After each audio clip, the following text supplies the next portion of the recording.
Welcome to Coach Hayes Football Live. He can talk about anything from high school to the pros. This guy knows the game, so you better not be half-stepping. I can guarantee you most of the audience is going to agree with me before they agree with you. Strap in, because Coach Hayes is about to crack your cranium and fertilize your brain. Go ahead and right here, right now. Subscribe now and check out CoachHayesFootball.com. What's up, everybody? Hey, welcome back to another episode of Coach Hayes Football Live. Today, we got a real exciting topic. I think me and a couple of my buddies were in a group chat. It was going back and forth. We were talking a couple of things, but before I get into it, as always, I do want to make sure you guys get the best out of this production. So please let me know everything looks good, sounds good, so we can get this thing rolling. We got a pretty interesting guest on that, a wealth of knowledge, a guy that I've learned from, and I'll do some more of that bigging up here in a second. But I do want to make sure real quick. So in the comment section, please let me know if everything looks good and sounds good, so that way we can go ahead and get this thing going. As well as if you're on Facebook, do me a favor, start a watch party, share it out to different groups, share it out to your friends, whatever the case may be, as well as if you're on YouTube, copy that link. All right, share it out in the group chat. Annoy everybody in your group chat with this link so we can get this thing rolling and we can make it happen. Okay. Also, make sure you hit that subscribe button and notification bell so you can hear everything, and you also update it when we come out with new shows and new episodes and all that different stuff as well. So real quick before we get started, we're going to let a couple of more people jump in the chat. I'm going to go through a couple of these comments here. Right here, as in Master P always say, yeah, the first lady of the tank was Mia X. Well, the first lady of Coach Hayes Football is Haitian Ellen. She said, hey, Coach, hey, everyone. What's going on with you? OG Kane said, let's go, Brady, and only because you're a buck. I'm loving it. Lakers all day says, yo, I'm loving that too. And let me see. Okay, we'll go through a couple of these. We might have some breaking news here. All right, we might have some breaking news here. Maiden Day 305 says Bob Shoot finalizing a deal to join Miami, possibly as an analyst, but his official title hasn't been finalized. That's big news right there. So Maiden Day 305, you just broke that news to me, so you get all the credit in my book for it. It is what it is. I love it, man. And let me see here. Chucky Kane said, what's up, Coach Hayes? Great job on T2Y. Yeah, man, I just jumped on T2Y. I was getting ready for this show, so I put on YouTube, and T2Y show popped up, and the notification popped up and everything. So I just gave him a big shout out, just simply because he always stops by and shows love and support for the show. So I just want to tell him the same thing in return. Thank you very much for that. And so he invited me on, so I popped on for a few minutes and had a little talk, and we made it happen. Bergie, the man of the minute, man of the hour. Good evening, Coach. Hope all is well tonight. Hey, we on here talking, so all is well. And my man kicking it off big right here, Chugmobile with a $20 donation. Hello, Coach Hayes. Just saw you with Paul and Brad. Great content as always. Your knowledge about football is undeniable. Let's go Canes. Well, I know this is not necessarily a Canes show. You know what, Chugmobile, but because you the man, I'm going to do this for you because you the man. Here you go, baby.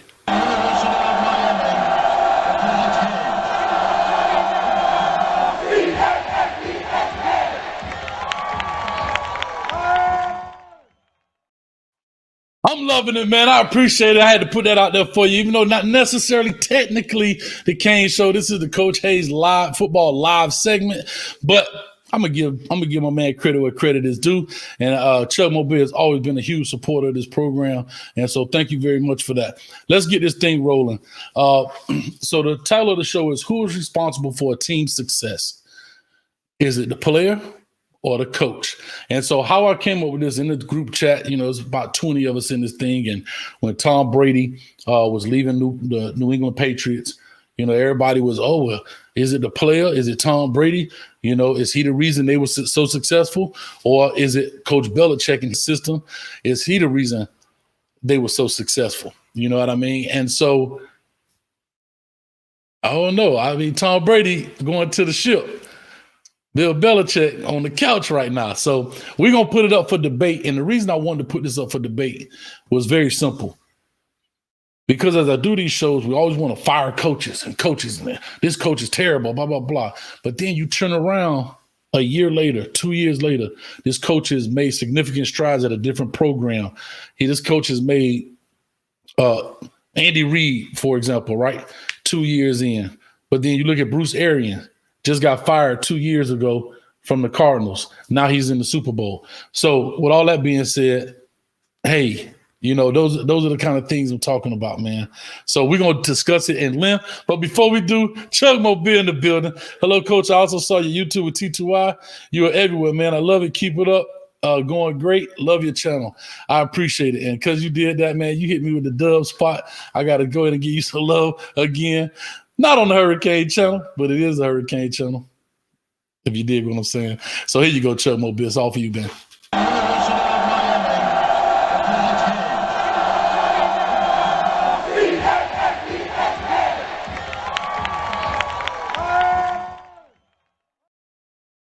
All right, so now we into it. I'm going to bring Coach Dunn in.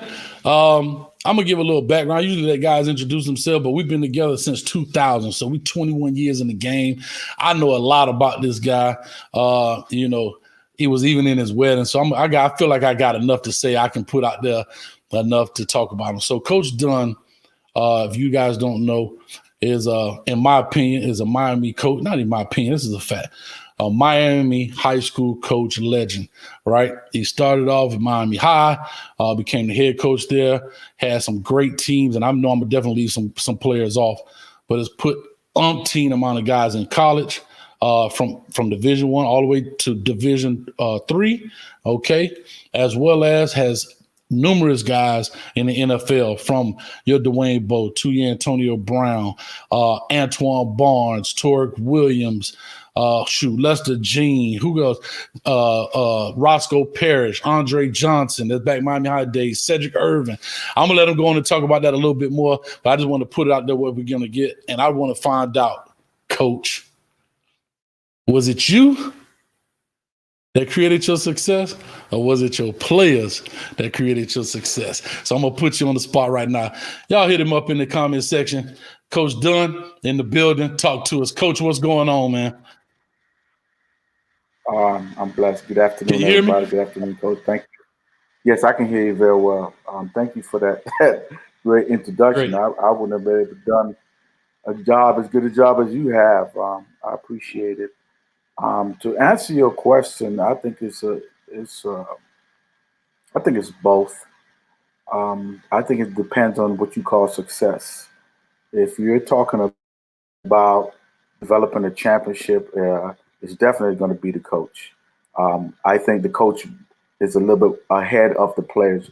But if you talk about winning ball games, I think, it's the Jimmys and the Joes, the players. Now, to win a championship, you need great players. You need difference makers. But I believe to will championships, you have to have that coach that is able to give that player vision. Because a player could be a great player, but if he doesn't have the vision as far as team and winning, you're not going to win. Take Nick Saban.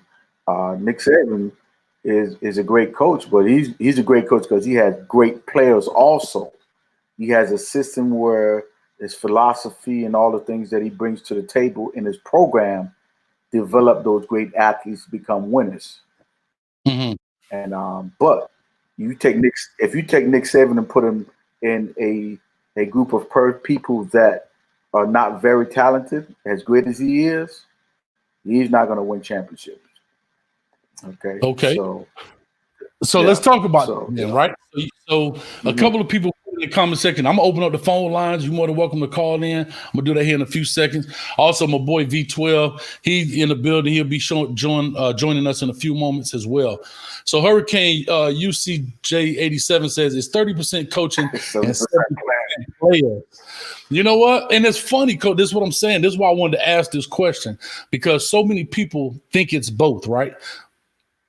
But I don't know if it's a 50-50 deal. You know what I'm saying? Like, I'm gonna say this, and I'm not a toot my own horn person, but I think I'm a heckified coach.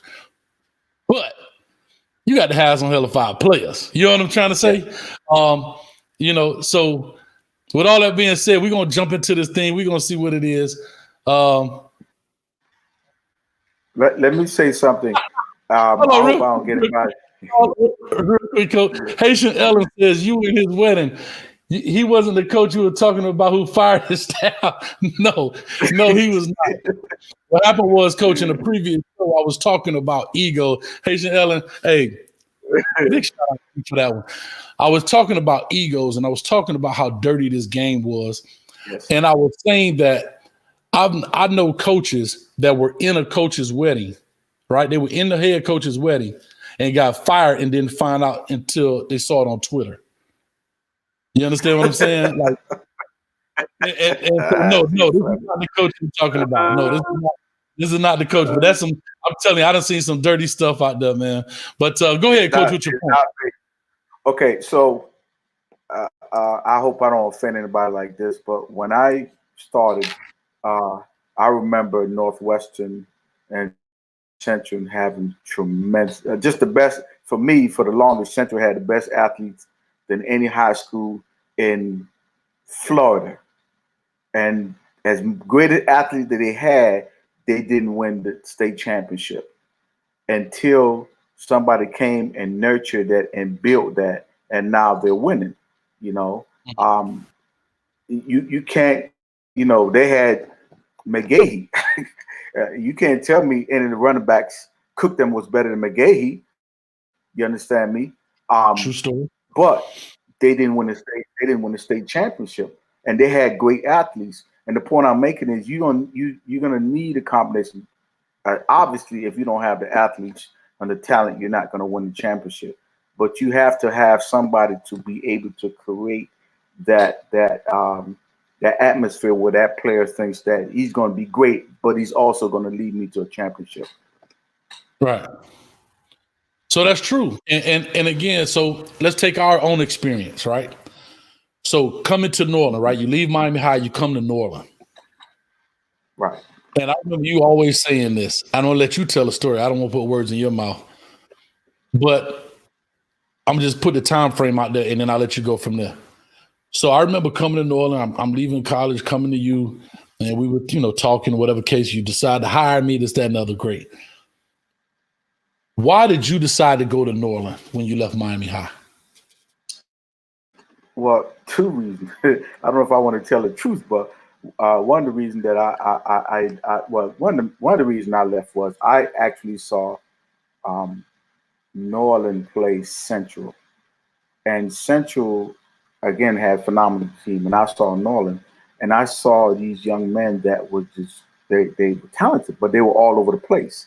They were not very disciplined, and I said, man, these are some talented young men. They don't have any supervision, as we used to call it back in the day, and that was one of the reasons why when my coach, the principal was my former coach, called me and gave me that opportunity.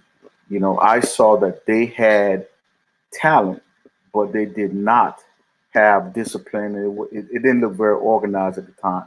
So that was one of the reasons why I went. There's many reasons, but that was one of the main reasons. Right. And then so within that 3-year period, so you get there in 2000, I remember this. Now, I didn't come until that summer of that 2000. You guys got there actually that spring. Tell a quick story, because the reason I'm trying to lead this up until we get into this, because I want to go all the way from Pop Warner, right? Because we talk about Pop Warner. I see these guys part of one of these Facebook Pop Warner group, and we know how betting goes on these 8, 9, 10-year-olds, and I'm the best coach alive, and this, that, and the other. We're gonna go kind of run up these runs up the ladder with this. But coming in the spring, and you said this, I wasn't there at the time. But coming in that spring, tell a story about the players, what you had to do about the spring game, and all of that kind of stuff. Well, I hope I can get where you're trying to go, but it's from the first time I had a team meeting there were over, I think maybe over 100 kids. And I had the meeting. And so anyhow, when I had the meeting, I just saw they just wanted to play football because everybody came out there. So the first thing I did was, well, I'm going to see if you want to play football. So I took after the meeting, they were in their street clothes, and I took them on the field. And I just ran them. I just did any kind of suicide. And so when that happened, I think maybe about 30 kids or maybe 30, 40 kids decided football wasn't for them or wanting to play for me at that time. So one of the things I was trying to do was build an identity, okay? I didn't think that Norland had an identity. Everybody just came to Norland. Oh, I can't make it to this school, I'm going to go to Norland. So anyhow, to make a long story short, when I got there, there were some things that were fundamentals wasn't done. Anything that had to do with team was not part of that program. So we had to build that. And the first thing we had to start doing was build the coaches. And back to that story again, we think that they had the players, but from the coaching standpoint, it was not what I wanted. It's not what I thought we needed to build a championship program. So we end up what's her name? Haitian what's that young lady name? Ellen, Haitian Ellen. I end up finding almost all the coaches. Wasn't this staff, but I because I did not think that to develop a winning championship, they were the type of coaches that I needed. And then of course, like I said, we had all type of athletes that was there, but it wasn't really to what they knew how to play football, but they didn't know how to win football games. Okay, so we hired people like Coach Hayes, and we were able to keep some people and brought some people in, and what we did was taught them how to win football games and to become championships. But again, like I said, if you don't have the coaching, again, Norland had a lot of good players from all over, but they knew how to play football. They didn't know how to win football. They didn't know how to be champions. Right. Okay. And that's how we started out. Go ahead. No, I was going to say, and then in that spring, coming into that spring, we talk about eligibility, how many play out of all those 100 kids that come out. Now we have to say, because the reason I'm building this up, because I want to say the end game comes in 2002 for us, right? So, yes, at that point in the spring, how many 16 kids eligible to play? Yeah. Out of 68 kids that was on the team, only 16 kids that was eligible. Okay. Right. And again, like I said, we had to do some things that was, again, as a coaching standpoint, if you don't have that vision, we decided that, we're not going to play ineligible players. And matter of fact, we got fined that summer. I don't know if you remember that spring. We got fined because, we were supposed to play Edison and we had a misunderstanding. We told the coach we can't play, and he was like, "Oh, everything was fine." But then they reported us, and we had got fined because we only had 16 players that was eligible. But again, now here come the coaching standpoint. We decided, the coaches and myself decided, we're going to make a sacrifice. And a lot of people don't remember this. They don't. We had practice 9 o'clock at night because we had study hall right after school. We were like, oh, okay, so we're going to get you eligible, but you're going to study in front of us. And we had study hall for about 2 hours, and then we had practice. So we get off the field 9 o'clock, 9:30. We had the coaches' cars parked outside, shining the lights on for our lights. The headlights. We didn't have stadium lights. Yeah. That's right. So this is where coaches play a part. And so now what we did was the kids were invested. They were invested before, like I say, back in the day with Central and Northwestern, they weren't invested. They were just great players. They had great players. They just weren't invested into football program. And the football program is going to win championship for you most of the times. And I think that's the problem. That's not a problem. That's the thing where I said coaches play a big part also. Now if we didn't have the Antoine Barnes and the Dwayne Bowes and BJ Manley and Richard Gordon and all those kind of young men, I don't know if we would have won the championship, but right. I just think that it's a combination of both. But the head coach got to be able to give the vision and say, "Hey, this is what we're trying to do."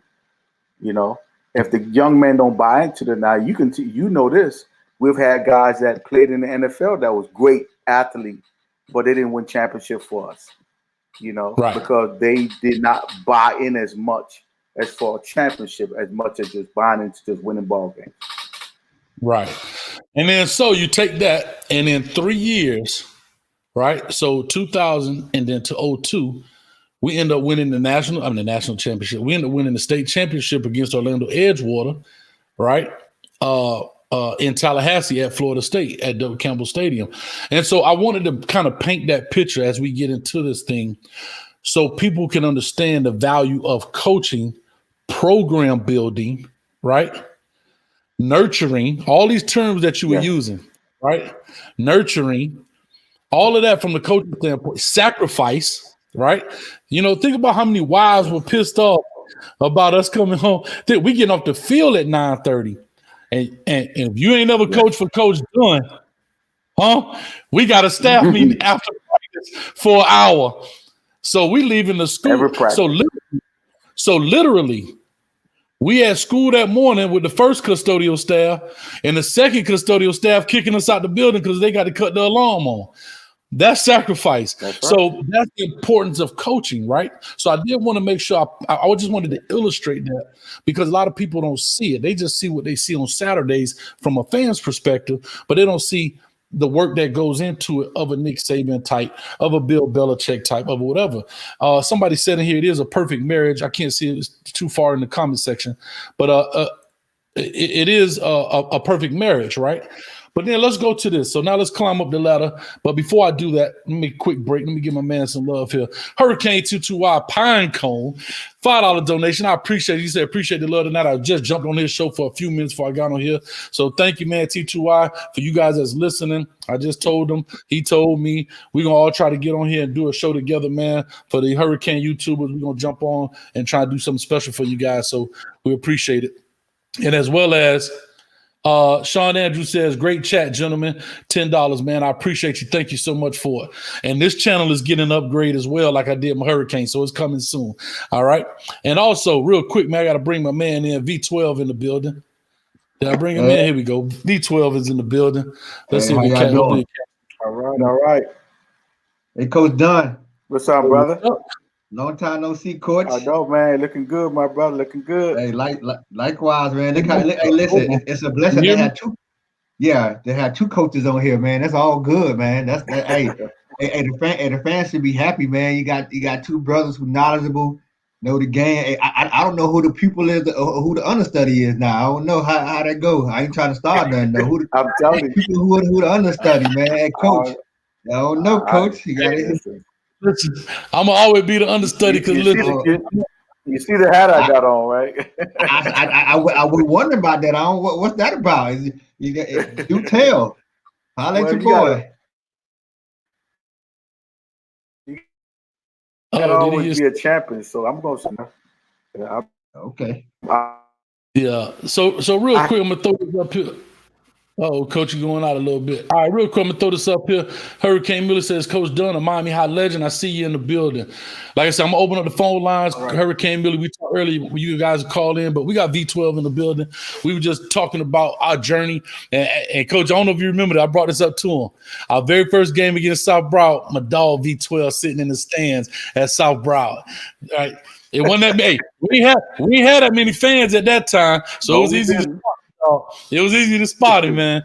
That's why I say I love being around guys who support and so forth. And Coach Dunn, I know you know this guy right here. He's actually coaching football at Florida Memorial right now, man. He says, this Mike Jones, Sugar in the building. Said, learn so many life lessons from the program you guys ran. Now apply those same principles when I coach. And that's what I'm talking about. You know what I'm saying? That's what I'm talking about. So those are the things we're talking about. So real quick, V12, before I pop into the next segment of this, what's your take on the title here? What's your take so far as who is responsible for a team success? Is it players or is it coaches? Well, Coach, I always talk about this. I think coaching makes the world of difference. So I'll have to lean towards coaching. Because you can get a good coach. And let me tell you what I mean by that. People always want to point to Tom Brady. Yes, we know about Tom Brady. But Tom Brady, by all accounts, even at Michigan, was an average player. He gets to New England, and Belichick's get there, and the coaching and the system propelled Tom Brady.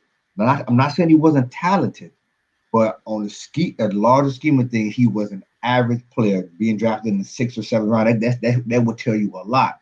You tend to see great coaches. For example, you get this Urban Meyer. I'm just throwing them some coaches out there. He got the best out of a Cardale Jones. Cardale Jones came up in the XFL. So my point to you is, if you have a good coach, you can win national championships. You can win Super Bowls. You can win a lot of games. So that's my take on it, Coach. I agree, man. And like I said, it is a marriage, right? So it is a marriage, right? Where one thing goes to the next. And V12, you actually bring up an awesome point that back to what Coach Dunn was saying about the nurturing, the program building.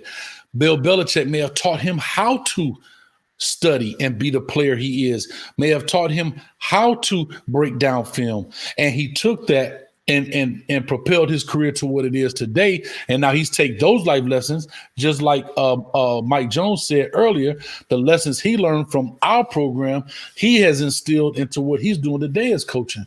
So that's why I say if you had to put a percentage, I know this is a loaded question, but if you had to put a percentage on it, because a lot of people throwing percentages up, there's one person put 70-30 players, one person put 80-20 players.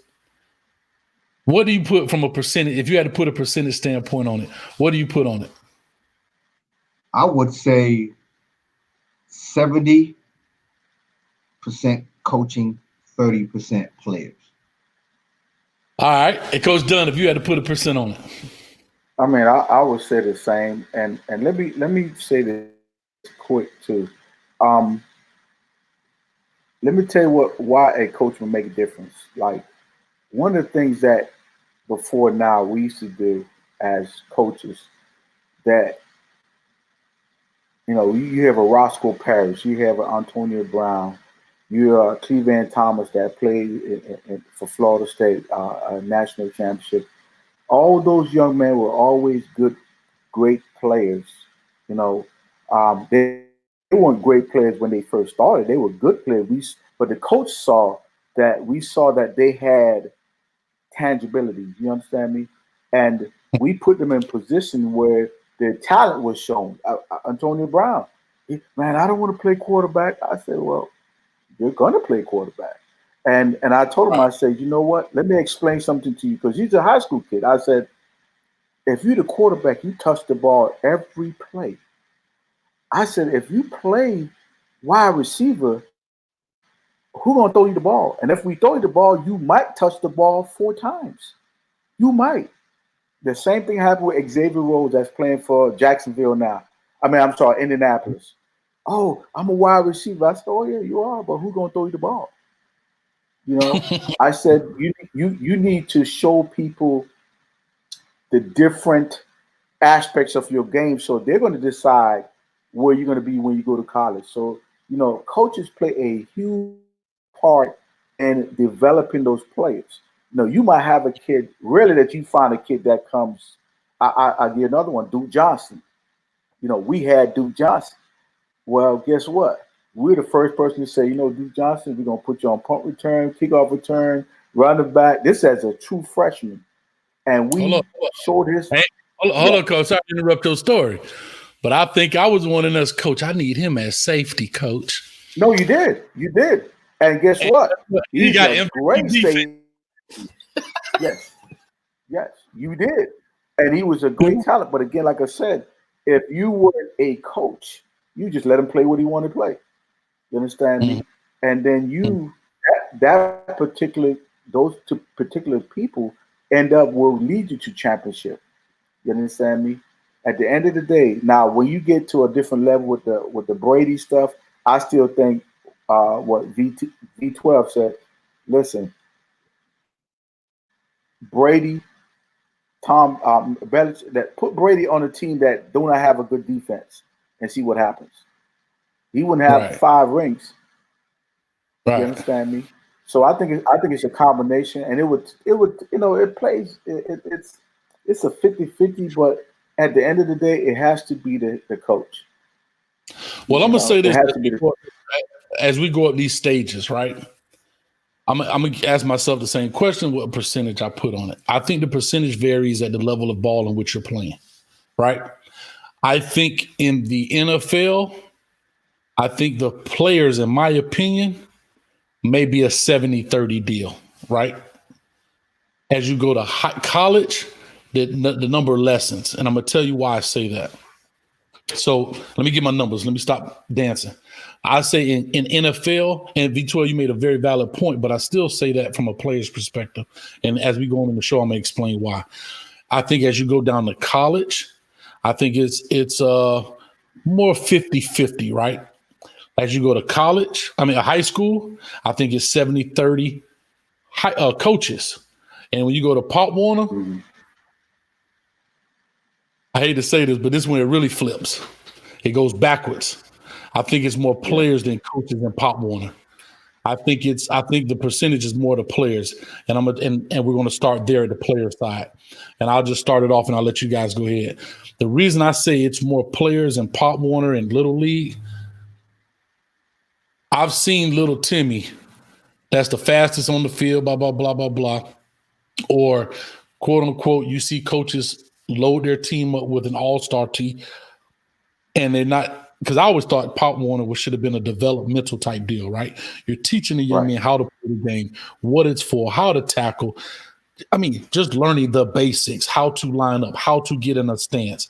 But, bro, if you get in some of these chats or you go out here on a Saturday on one of these parks, bro, these cats out here betting Cadillacs, bro, for 8-year-olds, 10-year-olds. And we've seen the documentaries. You know what I mean? And I have to say this, I'm not saying all coaches, because nothing is 100%. But a lot of these coaches, I don't call them coaches in that sense.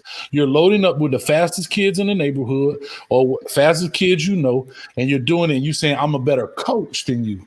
I just think you got a lot more talent. And that's just from what the games I've seen. Because I was fortunate being at Norland. We had North Dade Optimists on our practice field.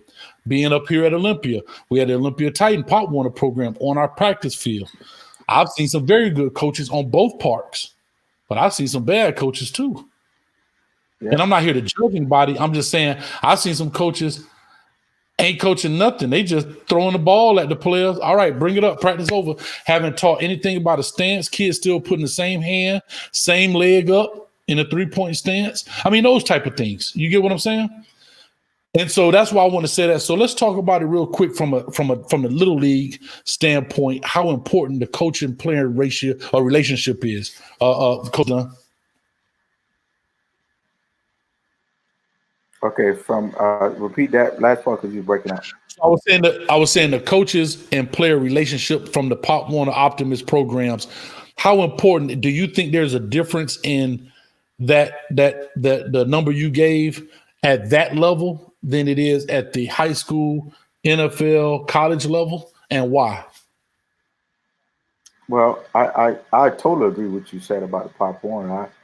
I'm embarrassed to say I really don't have a lot of respect for the Pop Warner because, like I said, it's exactly what you just said. Exactly, you have coaches recruiting to get the best kids, and just say, hey, my guy's faster than you. I'm gonna get him the ball, and it's nothing about teaching the fundamentals about football, and not only the sportsmanship about football. My son played Pop Warner for 3 years, and I was embarrassed. And I was disappointed that as a coach, when I saw it, I didn't made that much input in, with my son. I ended up moving my son out of Pop Warner and just putting him in basketball. That's how disgusted I was with the way the whole thing is. Obviously, is the players, and when it comes to that point, because there's some people that's teaching fundamentals, but a lot of it is about winning. It's a lot about rough around the edges, but if your mother looks real good, you're gonna play a lot. You understand me? One of those things that I saw. If your mama looks good and you're really good, then you're gonna get everything. You're gonna be, you know what I mean? And so I really don't have a lot of respect for the people make a big deal about Miami Pop Warner. I don't. Um, we have talented young people, but I don't like it at all because I don't think it teaches the kids anything, and really it teaches. Matter of fact, when I got some of the people that Pop Warner, most of the kids, they were saying, "Coach, what you gonna give me?" They, like when they came up to high school, it was about what you gonna give me to play. I'm like, what? So I don't think the Pop Warner really um, do our kids justice. It develops a climate that is me, me, me. You know what I mean?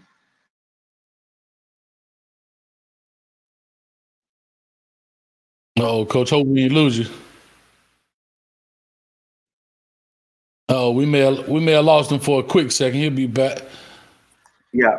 So, but I do believe the kid is more kids because I don't see a lot of positive thing going on with the coaches out there at all. Got you. Now, V12, I'm gonna pose the same question to you, especially you having a young son that's probably getting ready to come up. I think he's playing flag right now or something to that effect. But as you having a young son that's getting ready to kind of maybe go through his rank, play ball, maybe not play ball, but at least he's at that age where it's time to make those decisions. How do you take it? I think from a Pop Warner, or we look back at, in our area we call it optimist. From an optimist perspective, and I can only go by our experience, by my experience playing optimist, I believe it's 50-50. And I grew up in the area. I played at Scott Lake, so I know North Day very well, and I played at Scott Lake Optimist, and the coaches there from 80 pound and 90 pound to 115 to 125. Those coaches are legends in my eyes. You got coaches like Coach Todd, Coach Randall, and one of your guys is former coach, rest in peace, Coach Jack, coach at Scott Lake. And so, back in that day, Coach Dunn, I think coaches were coaches. They took it more serious. Your mama was fine, but if you can't play, you're not gonna get on this field. And they taught you the fundamentals of the game. And not to say, because we had talent too. We had the Omar Rose, we had the Fahim Ali, we had the Mike McKenzie, we had the Wiley, we had the Sanchez Suleiman, so on, Vaughn Wilson, Jerome. We had all these guys playing. We got the fundamentals of football. That's why we went up to these schools like Carroll City to play in high school, and we went North Dade to Nolan, or we went from Carroll City Optimist to Carroll City Chiefs. I went from Sky Lake to American. We had the fundamentals, and we were solid players. And also my brother Jerome Wilson coached Optimist as well. He coached at North Glades, I think it is. And so those coaches, I respect those coaches, and those coaches know the game. Now, I think it may have shifted a little bit about how these coaches are coaching these kids, but I think it's a 50-50. You have some good talent, but back in my day, you had to have a good coach because they didn't want you to go out there and break your neck. They didn't want you to go out there and break a leg. So they taught you the fundamentals of the game. And because when we came from the streets playing on the hard concrete and you get on that field, it's a totally different thing. So you had to be taught the game. People have raw talent in Miami, and we have to be able to hone that talent and make sure it's directed in the appropriate place. And so I think it's 50-50 at the optimist level from what I remember, and from my brother who's coached in recent years, and Miramar, and he coached, Optimist as well. he put game plans, and he may have had 2 or 3 talented players, but you have to be able to get them the ball and execute the plays. And that's the type of coach he was when he coached offensive football. Right. And so everybody, like I said, that proves my point in the sense of how it changes, right? And then we get to high school. And I personally believe high school is doing the same thing. I think there's some great coaches out there who are teaching. Some guys we've gone against, coach, some guys that we haven't, some new and upcoming coaches as well. But I think there are a lot of guys who are so enamored with the talent. And like you said, the generation society has changed. Everybody want me, that now it has changed to, I may be wrong in this, but I've seen it happen a lot. Because I've had some guys come into my program and they try me with that, and I hit them with the Dunn fake, the Coach Dunn look. You know what I'm saying? Like, hold up. It don't get down like that. You do what I ask you to do. You do what I tell you to do. You know what I mean? Because at the end of the day, we're putting this thing together. So with that being said, I see a lot of high school coaches now catering to these high school players because of the whole social media. They're getting all this hype. They're getting all this stuff now. So they basically superstars now in Pop Warner, right? And I'm not knocking anybody for doing their deal. I get that. But I'm just talking about how these guys are getting the hype that they're getting. So now when they come into high school, coach, think about this. V12, nobody in 9th grade was playing varsity, bro.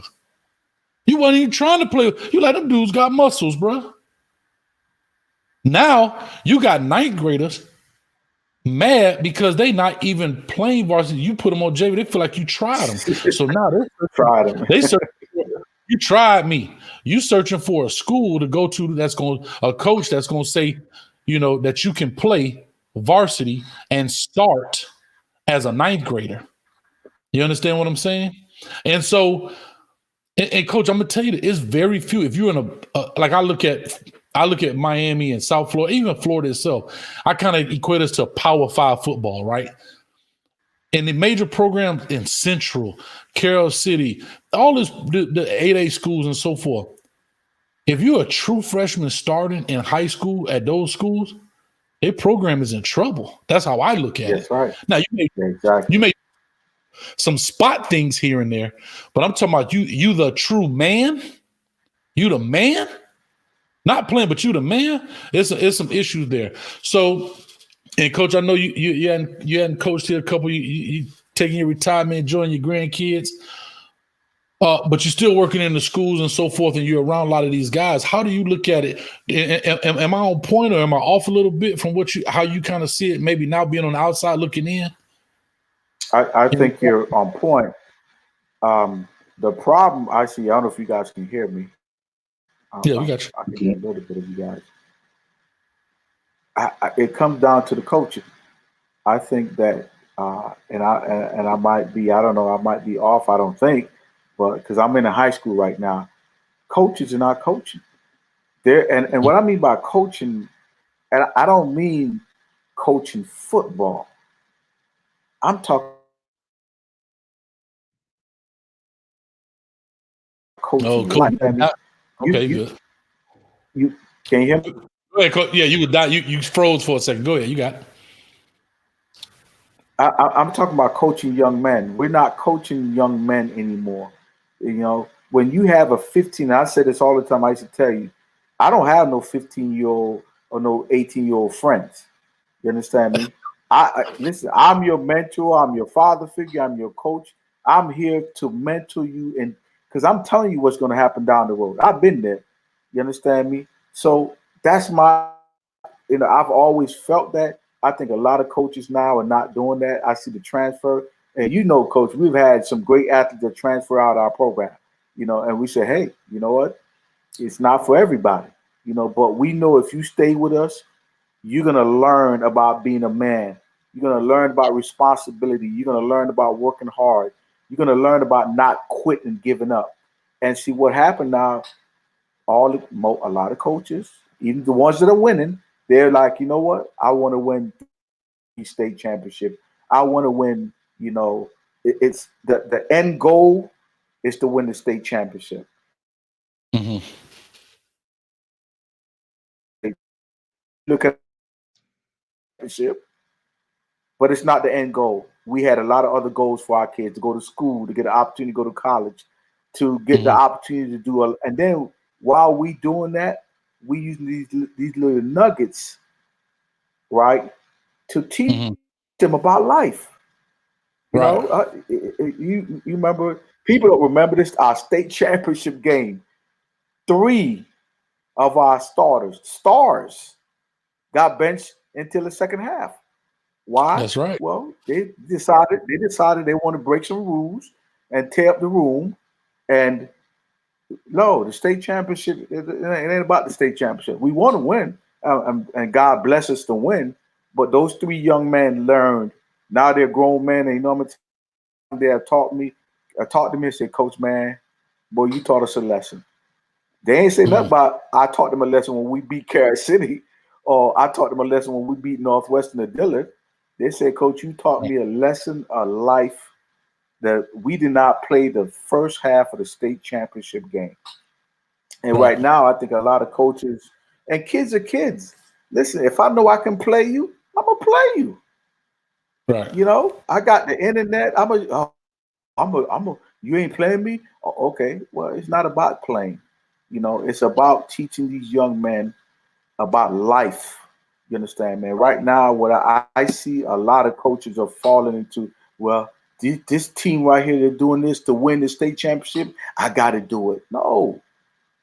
Yeah. You know, our journey, coach, is not about winning the state. I mean, we've done so much more stuff than winning the state championship. You understand me? I remember a dude, I'm not gonna call his name out. I remember a dude that played in the NFL, and I remember you as a young coach giving him clothes to wear, giving him shoes to wear. You understand me? That goes a lot longer than you coaching him to become an NFL player. You know, down the road, I'm sure he's gonna remember if he hasn't remembered that already. Yeah, definitely, man. He has but reached out. Not to get off the subject. Yeah. Not to go off the subject, but I'm sorry. Go ahead, Coach. What I was saying is, I think that our coaches tend to, you know, I think you do have to adjust to the way of times, but I think that you have to understand that you still are coaching young men. You're trying to grow,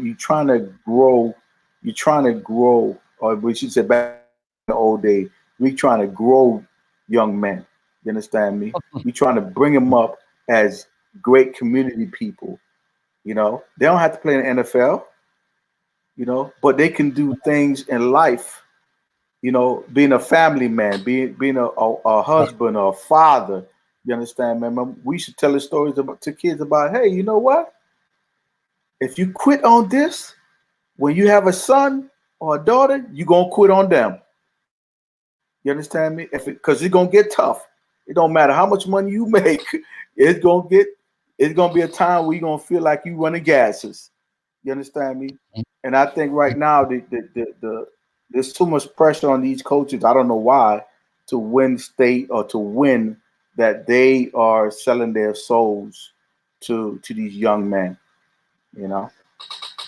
Yeah, and I'm gonna just say this, and I'm gonna push this thing because I do want to open up the phone lines here. We about 51 minutes in, but Coach, you made a valid point about a lot of that stuff, and just my real quick answer to that is, you have to remember, there's a new wave of coaches coming in, especially at this high school Pop Warner level. A lot of younger guys, you know, the instant gratification, the microwave generation, they think that these the championships and all these things are the end all be all. But at the end of the day, to go back to what you were saying about even the young man you were talking about, and even a lot of these players, Coach, I've even had players, I'm going to be honest with you, because I mean, 20 years of coaching, hundreds and hundreds of players we've coached.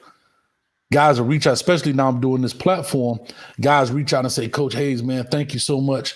Man, I don't know if you remember, but the time you did da-da-da-da-da-da, or you remember that time you, Coach Dunn and Coach Jack had sat me down and said, and I'm going to be honest, I don't even remember the conversation because, again, so many things happen. But that conversation was that important to him that he remembered it. Understand? And that's what's huge right there, man. So I just want to give a quick answer to that.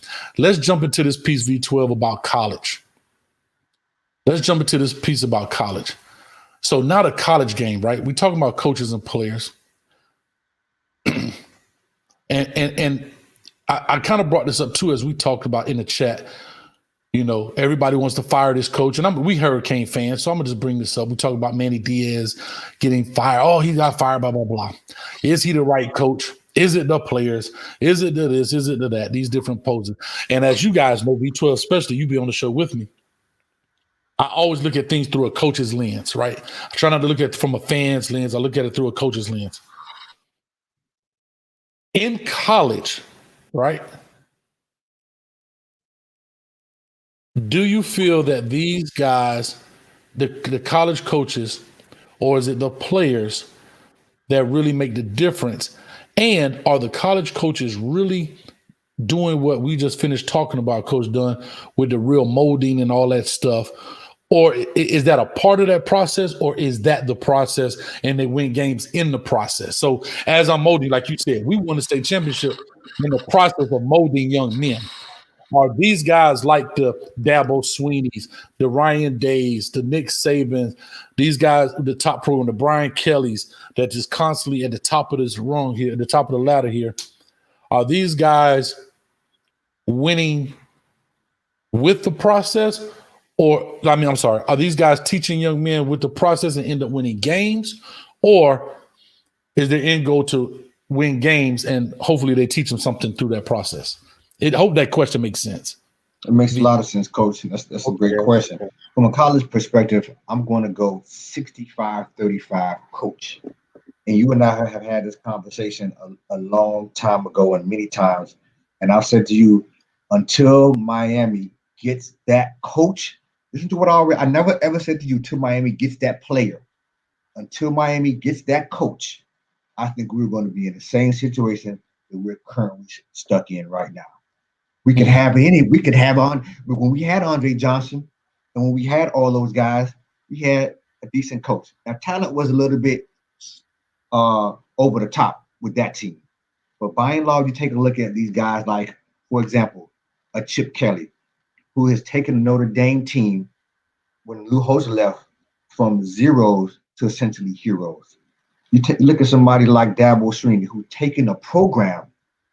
He's taken a program. He had to institute and hire other coaches. He had to make sure that he delegated to the offensive line. He had to hire Brent Venables. He had to bring Venables from I guess under his coaching tree in order to build that program.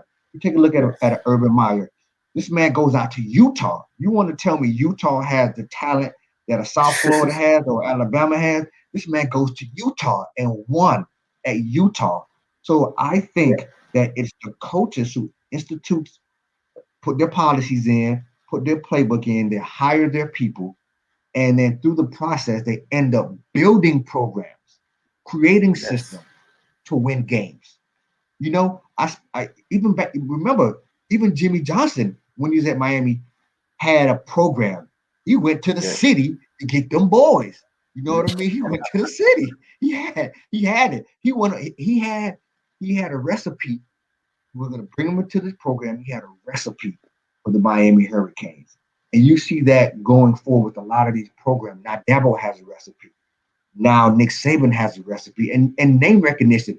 Would I want to play for Nick Saban or would I want to play for Manny Diaz? Well, based off of Nick Saban's coaching history, his programs, I'm going to Alabama. Sorry, you. Would I want to play for Ryan Day or would I want to play for, Butch Davis?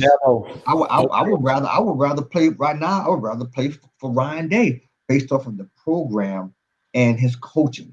Because again, when you see players, subpar players by and large, and I mentioned this earlier, like a Cardell, who he came in based off the program and how he practiced with an Urban Meyer, comes in and winning a championship, it's a telltale sign of what coaching does for an individual, for a program. So I'm a firm believer in coaching, 65-35.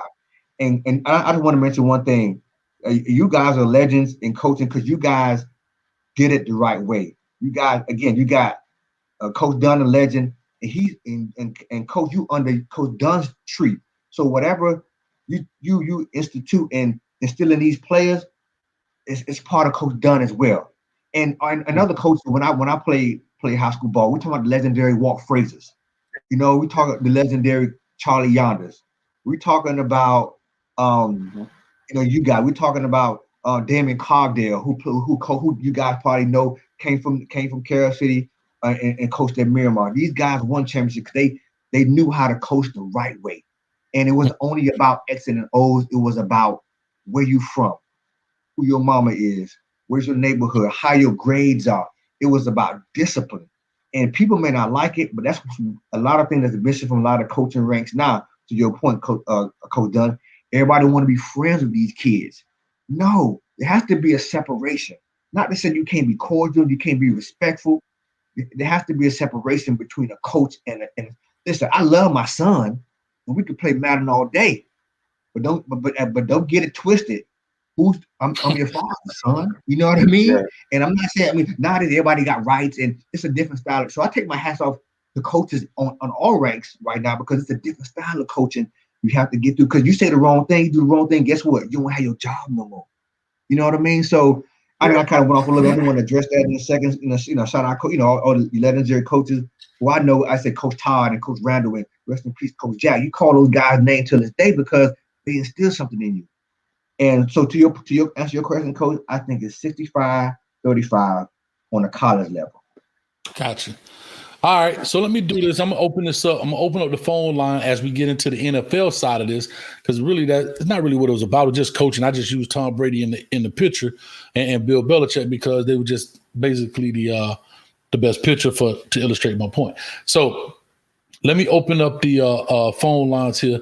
You're more than welcome to call in, guys. I only got one thing is please just don't curse. Other than that, you're more than welcome to give your opinion. Let's talk about it.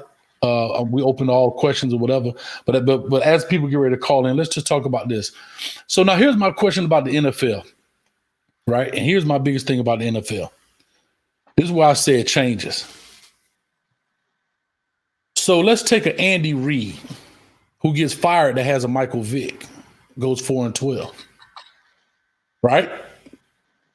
I guarantee he's probably made some changes, minor changes, but who he is who he is.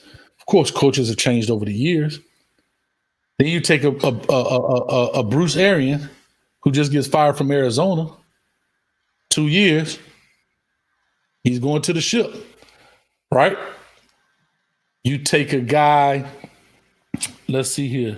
I'm just talking about coaches, right?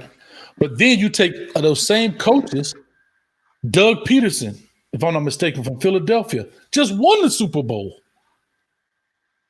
And he's fired already at Philadelphia. So that's why I say the NFL is a total different animal when it comes to coaches. Coaches, yes. Yes. And so that's why Yeah. I just want to make sure I want to show my point about when we talk about Andy Reid's the best play caller in the world. Well, they wasn't saying that in Philadelphia when he had Mike Vick. They were trying to hang him up from a tree. So go ahead, Coach. Talk to me. Can I say something? The reason the NFL is a different beast is, number one, the head coach ain't the head coach. the general manager is the man. Okay? Right. That's why you see now a lot of coaches are just offensive coordinators. You understand me? The general manager is the man. He's going to decide your success or not. Now, you do have some that is different, like you got New England Patriots because Belichick runs all of it. You got the guy from New Orleans. But for the most part in the NFL, the general manager is the head coach. This is who we're going to draft. You understand me? This is the players that we want, and you're gonna have to buy. If not, then he's gonna fire you. Okay, right. So you can win a Super Bowl and be fired because the general manager do not agree with you because you do not get along with the quarterback, but that's his quarterback. You understand me? Right. So the NFL is a different beast. You know, you think It's the funny. head coach at Dallas Cowboys? Go ahead. I was trying to say, so you saying that the general manager is the head coach? Yes. Yes. The head coach I'm like, is the head. You know what the head coach. You know what the head coach is now. The head coach is like an offensive coordinator or defensive coordinator in college and in high school. yeah, That's what the yeah. head coach is. Now you do have some of them that are not, like Belichick, of course, and the guy from New Orleans. You Sean do Payton. have some of them that have, yeah, that they have the organization like that. But for most part, the general manager is the one that calls. The general manager picks who your DB coach gonna be. Yeah. He gonna And you tell know you what? who your wide receiver coach gonna Yeah, and you know what's funny about that coach? I was saying that I always thought that was the most backwards thing in the world, right? That the general manager is the person on draft day picks your players, but holds you responsible if they don't pan out. It's a great job.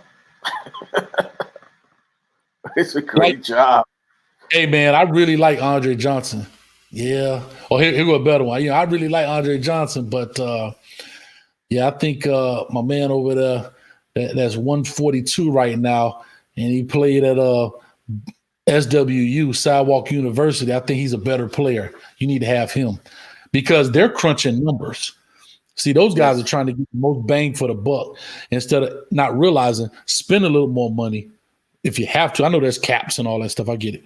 But spend some money to get the guys. Like, to me, that's the most mind-boggling thing in the world, man, when it comes to that. So, V12, what is your take in regards to NFL? Let's just say, based on what I was talking about, these coaches, right? Kind of going around in a circle, and we're going to get into the Adam Gase and what's my man, Joe Judge at the Giants, that kind of deal. So talk to me, V12. Yeah, 70-30, like I explained in the beginning. I'm with Coach Dunn on that. As far as you, depending on your organization, and I'm a one up Coach Dunn a little bit. Not only the general manager, but how about the owners who getting involved? What about that, Coach Dunn? Because we already know that ain't nobody in Dallas running no show except for Jerry Jones.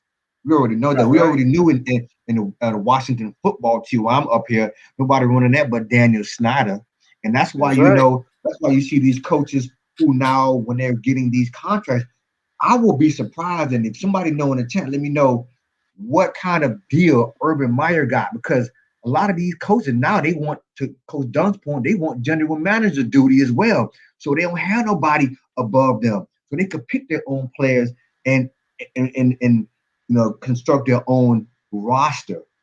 But for Right. the regular coaches like the Petersons, I think proves my point exactly, because remember, Doug Peterson won it with Nick Foles. There was nothing good about that team.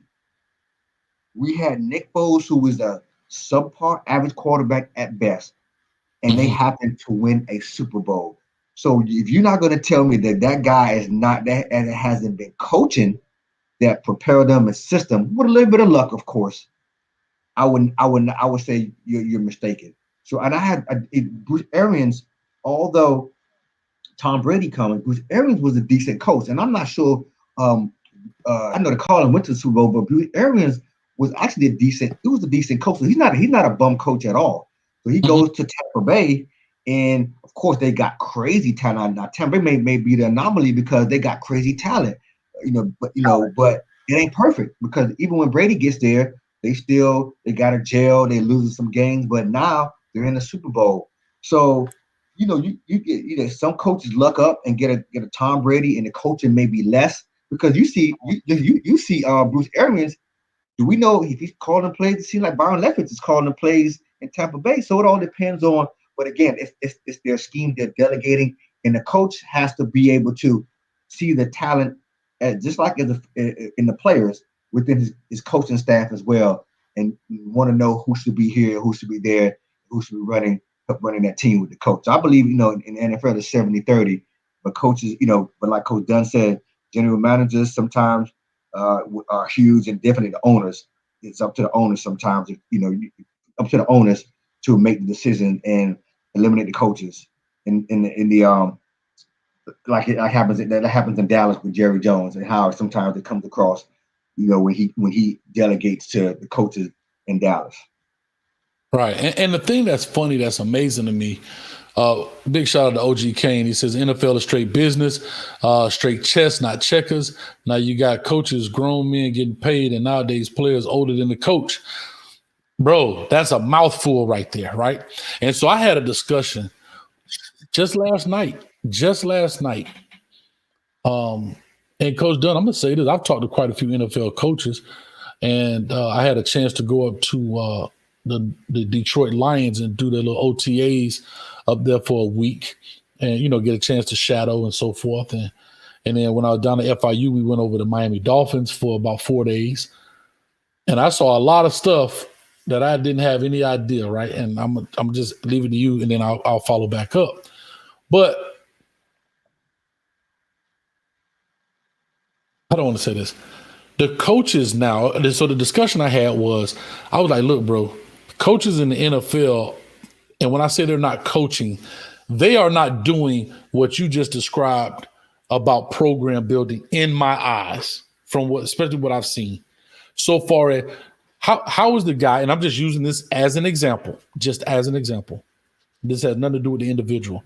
So I know Michigan just hired a 34-year-old, I forgot his first name, but his last name is McDonald, as their new defensive coordinator. Well, he was with the Baltimore Ravens for 7 years. He's 34, right? So I think he started when he was 26 with the Ravens as an intern and so forth. What is this 34-year-old going to teach a Ray Lewis? Now, Ray Lewis not on that team, but I'm just saying a Ray Lewis at that point. So far outside of X and O's, I'm saying, right? Program building, knowing how to deal with conflict, like say when sometimes the players get into it and how to approach that, being that position coach. You know what I'm saying? So that's just my question is, so OG Kane made a great point saying that you got players that's older than the coaches. What is your take on that, Coach Dunn? Now you're referring to the coaches going in the NFL as young guys, or are you talking about coaches going from the NFL going to college? No, I was just bringing the college piece up to say who he was. But no, I'm saying you do have 34-year-old, 33-year-old position coaches hey, I remember Raheem Morris at Tampa Bay got the job. He was 33. Lane Kiffin was 33 or 34 when he got the job at Oakland. I mean, these are very young guys. So just because you may be a brain trust on the board, the X and O, how can the soldier teach the general? I guess that's the right way to say it. You know what I'm saying? The very young guy going to go in there and tell the older guy who's been around, hey, man, I need you to do this and da-da-da-da-da. Because I'm going to bring up a story in a second. He's not. He's not doing that. The NFL, and I've been fortunate to coach a young man that is coaching in the NFL now, and he tells me a lot of stories. But I also was able to go to the Dolphins when Nick Saban was there. And those guys, and I wouldn't call it coaching. It's just a different. Now they might call it coaching because the professional guy is saying, I already know what to do. You understand me? You just manage my time and manage everything else. You understand me? It's not coaching like how we would do it in high school or maybe in the college level. And again, like I said, the NFL is a different beast. I learned that from Randy Shannon. It's a job. It's a 9-to-5 job.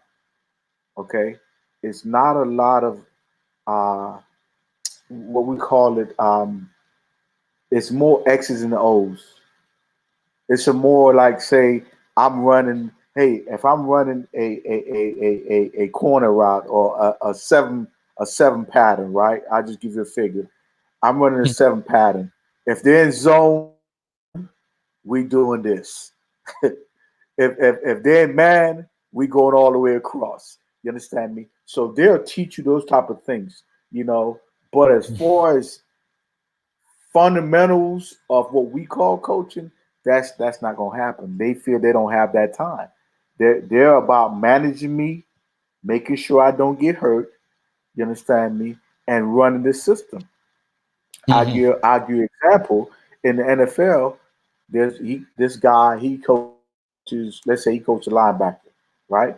Well, his job during the whole game is to make sure, tell me what personnel is coming in the game. His job is not to see what the linebacker doing. Is there 11 personnel? Is it 12 personnel? So it's a different type of coaching. They're going to call it coaching, but somebody from the outside that's a coach, you know, like in high school, you got the coach. You got the coach, because you're gonna be exposed. You know, in college, you have to coach also. You might not be exposed as much, but you have to go. In the NFL, it's just a different beast. It's a It's stress different beast. You're management. not going to tell. Management. Listen, listen. I heard a story. I'll tell you a story just to give you an example. This coach Okay. told this NFL receiver, right? You're not running this such and such pattern. You need to do this. You know, the NFL guy told him, I'll make more money than you. I'm an all pro. You need to shut the hell up before I get you fired. Somebody Yeah. tell you that, what you gonna do? You gonna shut up. Hey, You so I don't understand be me? fired. So yeah, so you have to understand the NFL is a different beast. I gave another story. One of my players in the NFL told me, he said, the GM, if you have a contract with the GM and you're not going into the playoff, but you can get bonus. Like say for instance, if I'm a running back, if I get 1,000 yards, I get $1 million or $2 million, right? That's my Right. bonus. But if I'm not going to the playoff, the GM would literally call down while the game is going on and say, "Hey, don't give him the ball. He can't get 1,000 yards." People don't understand those little things. This is a business, from all aspects, from the coaches to the assistant coach to the head coach to the GM to the owner. So that's the NFL is a different beast. But as And to coach, answer your question, no, I ain't no. and coach, we all know this story, right? Especially us. I don't know. We might have some younger guys in the chat, but Walter Payton went through that. Remember, he was right at the goal Yeah, line. They take him out, put refrigerator Perry in, so he couldn't get that bonus. You remember yeah, that? yep, I mean, yep. and I just heard a story with Tom Brady. He flipped my man. Was it Antonio? Maybe it was Tonio. That they flipped him the ball so he could have X amount of catches so he could get his bonus. I think they were supposed to take a knee, and he ended up flipping him the ball for like 2 or 3 times just so he get it. Now again, you ain't gonna fire Tom Brady, right? But I guarantee that first year, that backup quarterback for Tom Brady wouldn't have did that. You know what I'm saying? That backup would be like, we taking a knee on 3. Ready? Break. Hey, Tony, like this. Hey, bro, I give you 200,000 if you flip me the ball. Yeah. We still taking the knee on 1. Ready? Break. Okay, I'm just saying. So you're right. It is a true business, and that's what I like a lot of people to understand about this. This thing is a true business. And so I did want to make those comparisons when it comes to that. Real quick. Let me add something to that to what Coach Dunn said. It also, and to your point about it's all about professionalism and respect. Because I like to point out, if players have respect for the coach and respect for one another, I think it goes a little bit more smoothly. And let me give you an example. To your point about how can some of these younger guys coach, how do you think the relationship between Tom Brady, the GOAT, and Byron Leftwich is going? That seems to be going seamlessly. Now, Byron Leftwich is not a Hall of Fame quarterback. Byron Leftwich, for all intents and purposes, hasn't won anything, but Tom Brady has to respect him as a coach and as a player, obviously, for that to work. And also, you bring in Bruce Arians, who probably brings them together. You see, that's where the coaching comes in. It may not be X and O's all the time. Yes. It could be managing the personalities, managing the psychology. Yes. Because guess what? I'm Brady. I'm TB12. I'm coming in. I'm TB12. It don't matter. It don't matter who coaching me. I'll give you another example, Coach. If we're talking about Aaron Rodgers If Aaron Rodgers didn't have some respect for LaFleur, now I'm not sure how it is now, after he would have gone for it and called his own number on 4th and goal in that Green Bay game. So I think when it comes down to professionalism again, it comes down to respect and sometimes humility and humbleness. Because if you got Byron Leftwich coming in and trying to flex on Tom Brady, it ain't gonna go well. So everybody has to kind of play their position and know who they are, for this thing to work. Exactly right. Hey, Real quick. Hey, Coach, can I ask OG something? OG just put something in about 10, let me put it back up. years being in the NFL. All right, real quick, let me finally put it up while I'm looking for it. You know this guy right here, Coach Dunn. You know who that is. Yes, that's my man. That's Sam Dodger, man. He called in. He just had a baby boy, Coach. Oh, man, congratulations. We got a caller, but caller, hold on for me 1 second. Do me a favor, cut your background, Coach Sheridan. And here it is. I found it. All right, here we go. It said OG King. He says, it's like you're on the job you've been on for 15 to 20 years, and you know the job in and out. And here comes a young Thundercat telling you how to do your job. Go ahead, Coach Dunn. Okay. First of all, a lot of those guys that's been 15 and 20 years, sometimes you there because somebody got you that job. Okay. And you might be there, and we all been working places where somebody been at a job 15 and 20 years and they don't really know the job, but they're there because of whatever reason. Okay. And it's the same thing in the NFL. It's the same thing in the NFL. You have to understand the young Thundercat might be that person that bringing the most money, if you know what I mean. Okay. Yeah. So a lot of times, that the 15, 20 year, it's you want it to go a long way, but a lot of times it do not, OG. Okay. I just want to kind of let you know about that. Yeah. And so I guess maybe he was referring to maybe like the players, maybe the 15, 20-year vet. And you got the little young coach coming in, the little Thundercat coach. He ready to be all gun-ho and coach you apart. And Ray Lewis like, bro, I'm 10 Pro Bowls in, about to get this gold jacket. Man, you better get up out of here with that foolishness, man. You know what I'm saying? Yeah, that'll never work. That'll never work. So real quick, because after this call, if we don't get another one, V12, you actually did a perfect job in segueing me into the next point or the next story I want to break. We're going to break this off at about the hour 30 mark. So we got to call on Coach Sheridan in the building. What's up, Coach Sheridan? Talk to us, man. Hey, first of all, Coach Dunn, I actually got to say, I see where Coach Hayes got his long-windedness from. Yes. You have great stories. I'm not gonna lie, but you and him are very similar. And actually, Coach Hayes, I never knew where you got some of your little sayings from, but obviously a few of them came from Coach Dunn. That's right. Sound familiar? I've heard those same stories over and over, always thinking they were yours, but obviously They're did not. come from Mr. Coach Dunn. That's right. Although you've had many of your own.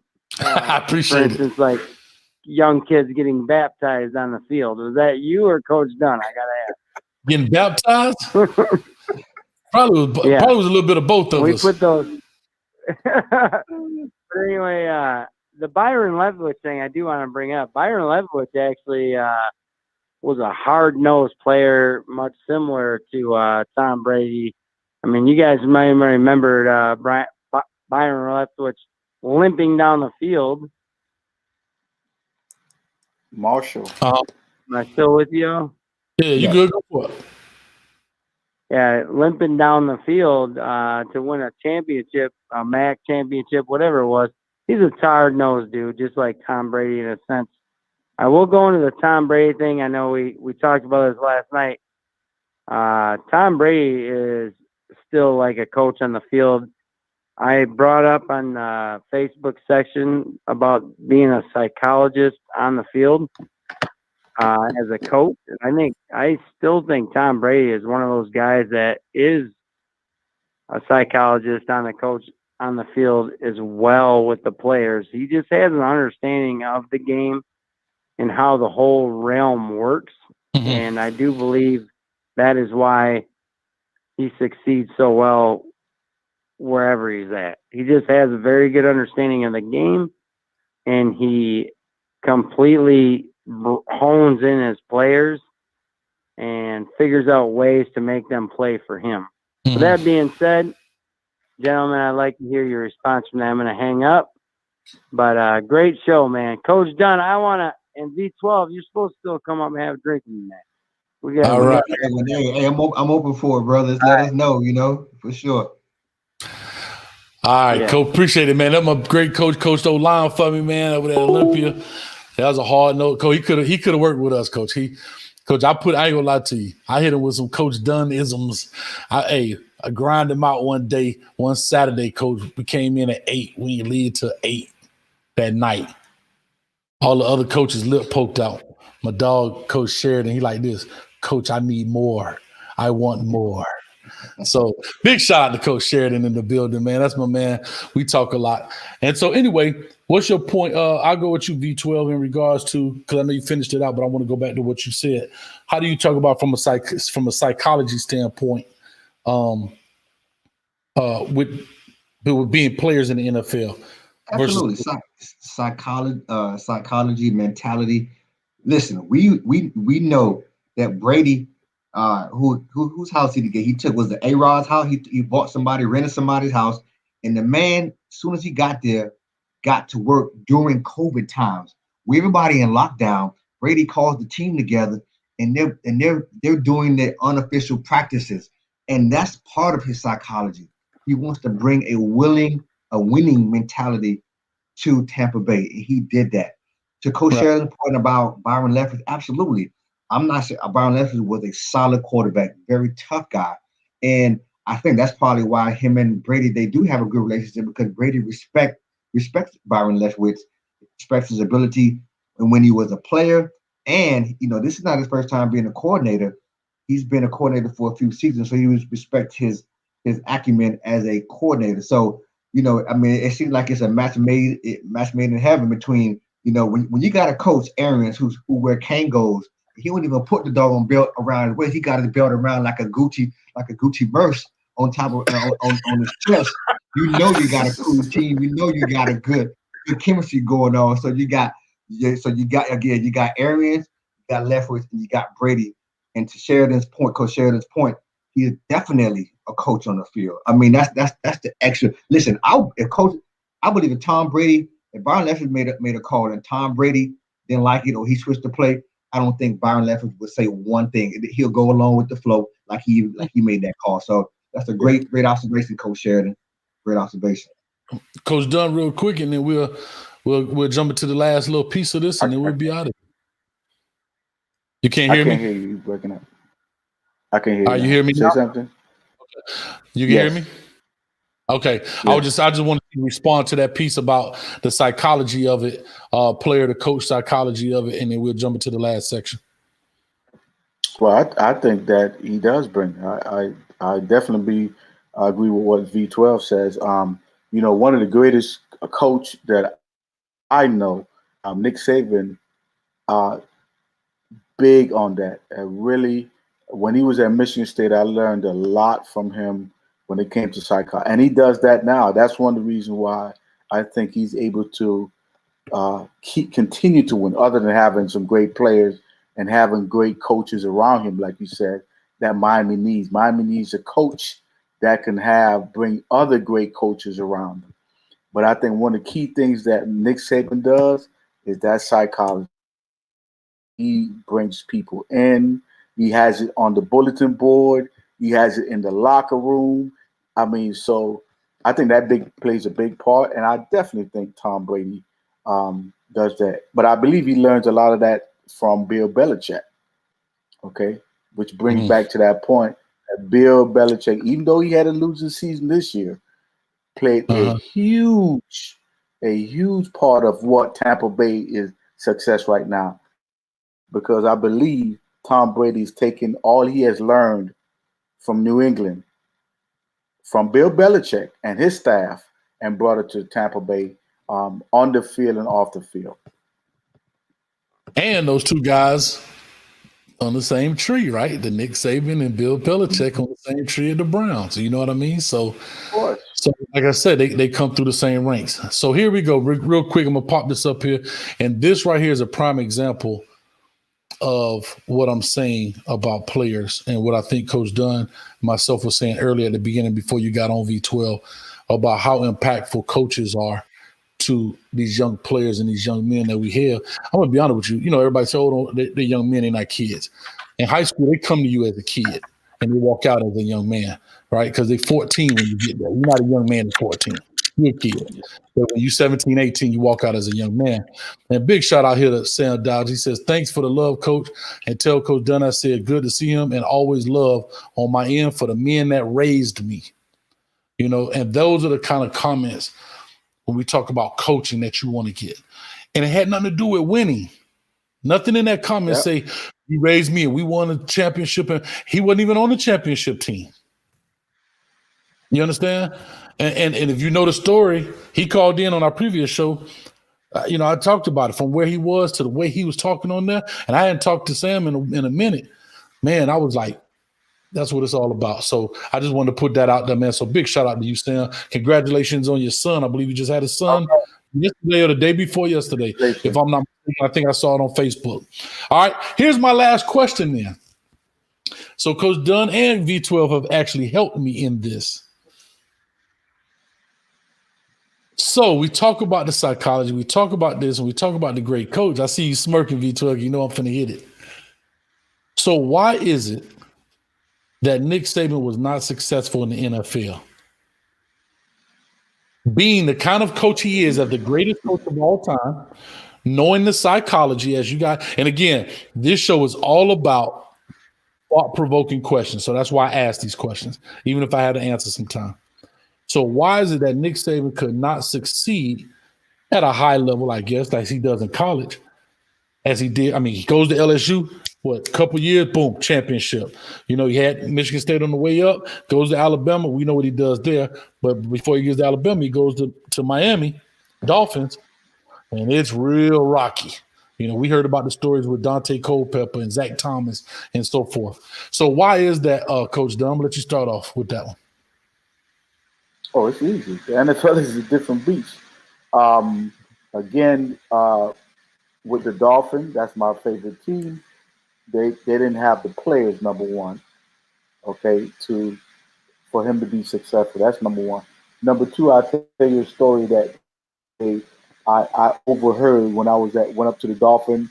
You know who I was hanging with, Coach Hayes. I don't want to call it in because they still coaching football. But we're in the office, and Coach Saban had a conversation with a all-pro corner, defensive back. And he said, Hold on, Coach. Your phone. Hold on, Coach. It broke up. I want to hear it because I haven't heard this story, so I want to hear it clear. And maybe the coach sharing a point, I could tell it later. Go ahead. Say it again. I want to make sure it's clear because your internet breaking up. So he said, "Well, the devil be working, Coach. As soon as you get a great, it's chopping up, man. Maybe you got to put a 10-4 hat on so we can get some reception or something. I don't know."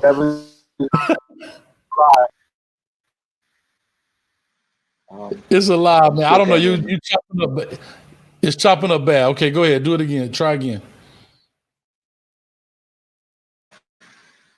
Yeah. So anyhow, this all-pro defensive back.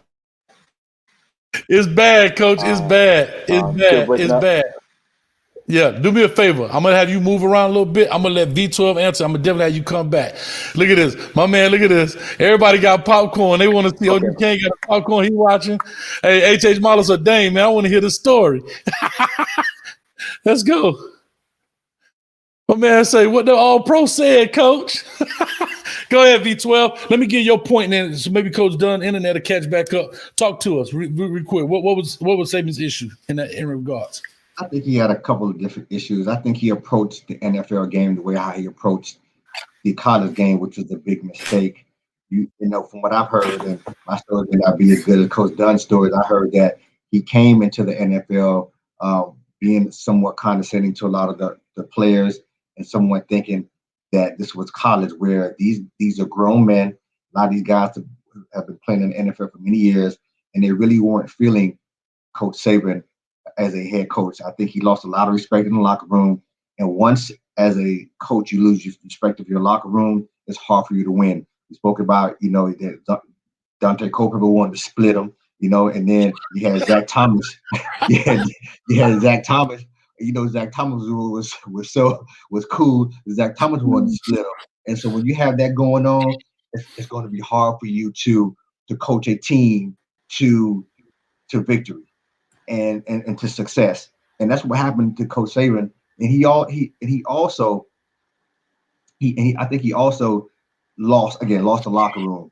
Another coach that, and it's a different game, to Coach Dunn's point. It's a different game, it's a different ball game. The old ball coach, Steve Spurrier, he didn't do well in the NFL. It's just a different game from teaching and coaching young men to coaching all pros who they're basically millionaires. And it's a different game. And like Coach Dunn said, we didn't have the talent. Miami Dolphins never had that much talent in many, many years.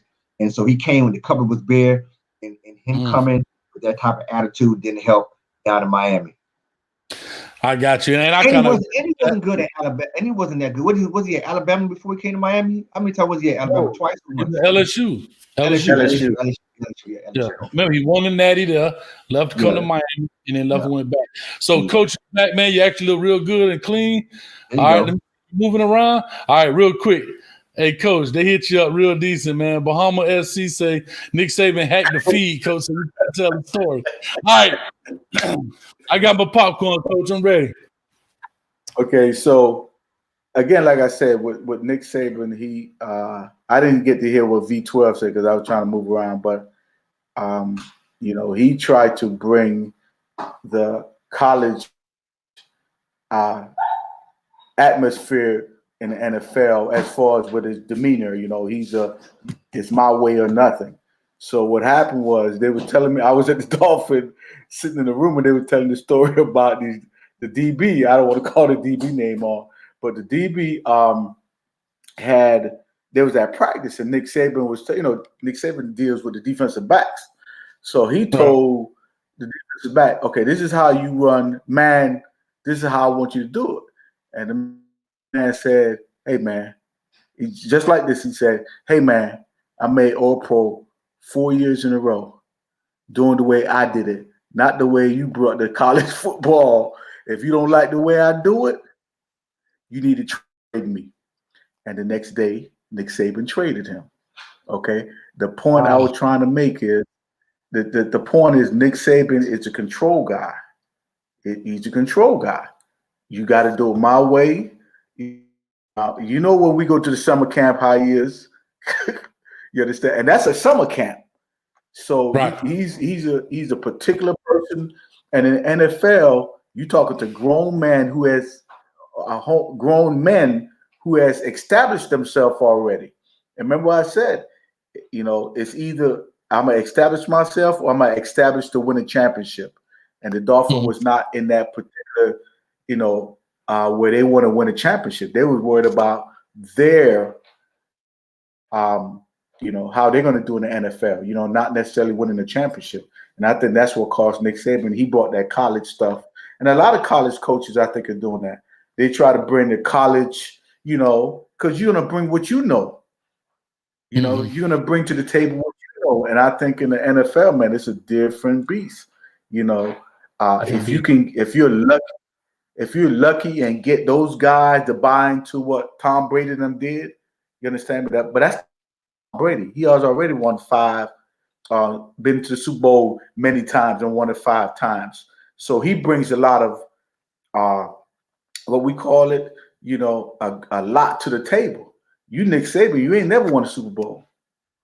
You won national championship. That's 2 different ball games. And so Nick Saban brought, like I said, when I went to the camp, they're already after the first year, they were saying, man, he leaving. His wife didn't like it. And, he didn't like the fact that he had no control over the players. And he was not the GM. And the GM runs the team. Okay. Mr. Snyder, I hope I wasn't too. but you know what's I would say, you know what's funny about that? If you look at guys, and as you say that, because I actually learned that too. I mean, I already knew what a GM was, but now to look at him as the head coach, right? And in Jerry Jones' case, he's the head coach. You know what I'm saying? So to look at it in that light, you know, if you look at, I guess most coaches are alpha males, but an alpha dominant guy like a Nick Saban, and it's going to be interesting to see what Urban Meyer does. It's going to be very interesting to see based on these stories, based on how you see the format is of the NFL. It's going to be very interesting to see how this plays out, because back to ego is so hard. What people don't realize, I'm the coach. I'm the face of the program, right? They don't interview the GM after a game. They interview the coach. So he's the face of it. But then the GM is saying, well, I'm the reason they picked this, da-da-da-da-da. Most fans can't even name the GM of the NFL teams. Yes. They can't. You can't even name it. You can't name – they can name you the past 5-10 coaches, but they can't name you the current GM and the one that just got fired. Yeah. And that's the crazy thing about it. So to your point about Nick Saban was being such a dominant and strong figure. I can see where those two butt head, the alpha male, and again back to the ego. I'm the GM, you know. So the same way Nick Saban took that approach with that player, saying if you don't like the way I do it, trade me. I guarantee Nick Saban went in that GM was like, bruh, if you don't like the way I'm doing this, fire me. Yep. You see what I'm saying? And so that's the funny thing about it, man. And I really, but personally, I think that's a design flaw in the NFL. I don't know how that structure came about that way, but I just personally think it's not fair to the coaches that you want me to coach these guys that a number cruncher is picking. You know, now, of course, I know they probably work together on draft day, but like you said, the GM is calling because his job is to manage the money. Right, you've seen that movie. I think it was called The Browns with Kevin Costner, where he was the GM. I think. Yeah, you know what I'm saying. So anyway, yeah, I mean, coach is not the money, though. Coach, can you hear me? I think Urban Meyer. I think Urban Meyer will do a lot better than Nick Saban or Steve Spurrier, because Steve Spurrier was a control guy, even though he was an offensive guy. I think Urban Meyer is a more smooth kind of guy. When I speak to him, he speaks like he'll get his point across, but he kind of makes you think that you had something to do with that point. You understand me? He's not abrasive. He's not an abrasive. You know what I mean? Where Nick Saban is like, look here, it's my way. I'm letting everybody know I'm gonna stand up. I'm gonna be the biggest and the loudest dude in there. You understand me? And he's gonna let you know I'm the boss. Where Urban Meyer is a lot more. From when I spoke to him, he'll make you more comfortable. He's telling you what to do, but he makes you more feel comfortable, like you're actually a part of that decision. And I think that will probably go over more with guys in the NFL. You know what I mean? Because again, you're talking about grown men that's been successful already, and you coming in there. Steve Spurrier wasn't like that. Steve Spurrier is like my way. You know, I'm gonna tell you a funny story about Steve Spurrier. Steve Spurrier used to tell us when we used to go to Florida, right? And you're gonna laugh about this. I tell my wife this all the time. She laughs, right? If you go to Steve Spurrier camp, and you know when the coaches get together, right? Mm-hmm. He has this one rule: you can't drink alcohol, but you can drink beer. And I used to think, well, damn, isn't beer alcohol? Now, if you can, like, beer is alcohol. But he would literally say that. I'm like, nah, that's a control freak. You can't drink alcohol, but you can drink beer. So you looking at those type of personalities going in the NFL, it ain't gonna work. You understand me? You got guys that are not like the guys now. Look at all the offensive coordinators now that are head coaches in the NFL. Laid back, not aggressive, call plays. Mm-hmm. That's it. That's it. And you're right. Yeah, and you saying that, I'm thinking the same thing about Urban Meyer, right? As I think about him, One thing I have to say about Urban Meyer, we definitely had a closer look at him when he was at Florida, from the recruiting and all that, coaching and so forth. As I look at him, and we've heard the stories about Florida and all of this stuff, and a lot of the stuff is starting to come out with the whole Aaron Hernandez and the Percy Miller. I mean, Percy Miller, Lord, I'm talking about Master P. Percy Harvin and all the different stuff. That he is a player's coach, right? In the essence. He's look here, bro. I ain't gonna bother you as long as you there to play, and I'm gonna try and get, and I'm gonna find a way to get the top talent. Do your job. Do your job. Yep. I know. I mean, I heard a story, and I ain't here to put the man out there, but I mean, it's public knowledge. They say your boy used to walk through the campus blowing a joint. Ain't nobody. Hey, if they don't say nothing, I ain't saying nothing. You know what I mean? Like we were just talking about how loose it was at the University of Florida, and then people would say the same thing at Ohio State. It was very loose. It was very laid back. But he got the top players. You know what I'm saying? And so H.H. Marlowe said, as long as you balling, Coach Urban, good. You know what I'm saying? So he may be a great fit. He may fall in with a guy that's an older guy, been around, but has a younger guy's mentality and the psychology of making you feel like you got a part of it, but I'm still telling you what you're doing. So he may be, you say very well, may be successful. And also Jacksonville is I would say roster wise is a younger team roster wise. I don't think it's an older team. So most of the gentlemen that probably are on that team, they're more familiar with Urban Meyer. Some could have played for him in their realm over the past 10 years, I'm saying. So that may help him as well, then being able to get a high draft pick. So I think he may be able to blend in. And of course, guess what? At the end of the day, he's been a winner everywhere he's gone. People respect that off the bat, no matter if you're a more seasoned guy or a newer guy. And so he walks in with what I want to call winning equity for the team. Don't coin that phrase yet. We're going to call it winning equity. He comes in with that equity of winning and being a winner and has done it on that level. And so I think he's going to be okay. And we'll see. We'll see how it goes. But I have him doing well. I have him doing better than Jacksonville have been doing over the past few seasons. Yeah. Exactly. And I'm going to say this kind of wrapping this up. Bergie, man, what's up with you? Long time listener, supporter of this channel. He actually makes a great point. He says if Meyer can get his offense rolling in Jacksonville, he'll be fine. He's getting a hell of a bargaining chip in Lawrence. So we'll see what happens. And here's what I want to say. And I'm just making speculation, thought-provoking questions. That's always my excuse for saying what I'm about to say. I don't knock him for this, but I'm just noticing a pattern. Urban Meyer is a genius at being opportunistic. Yes. He always falls in the lap at the right time, right? Remember Florida, right? So he get. I mean, I bet he's a hell of a poker player. Meaning, Lakers all day. You definitely can't. Hold on 1 second. Hold on.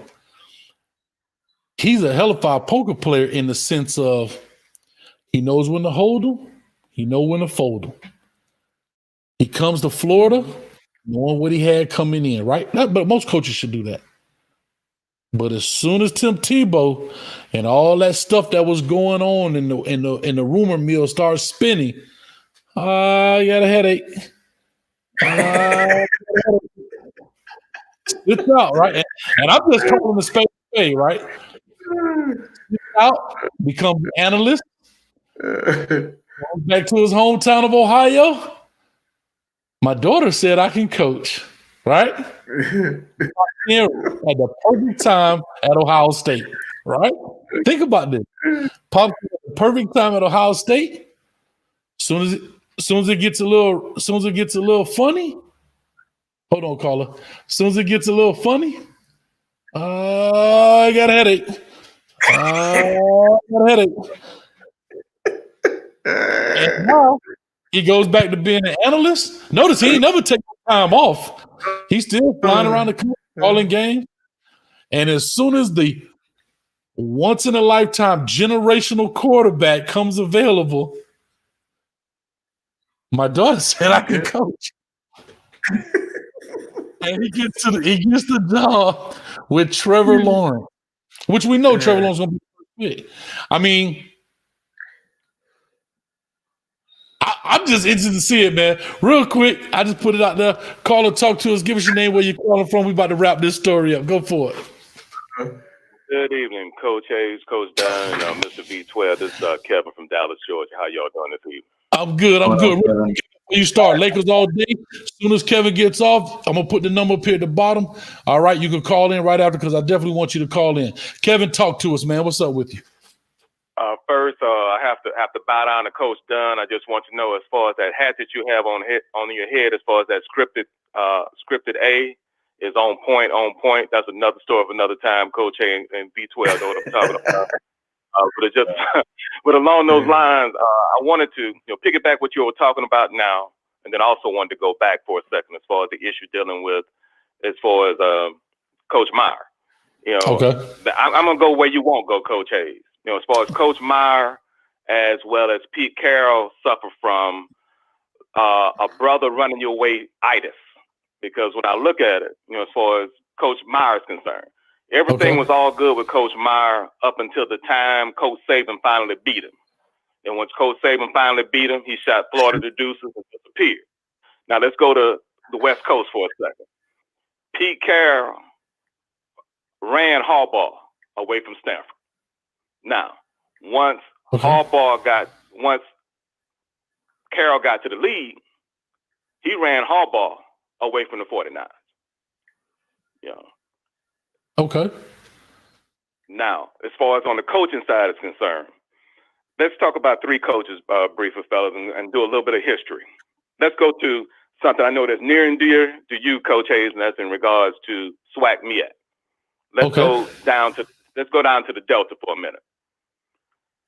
Who was more important? Was it Willie Totten and Jerry Rice, or was it Archie Gunslinger Cooley? Who was more important, Jim Harbaugh or Colin Kaepernick? Now, as far as going to the SWAC for a minute,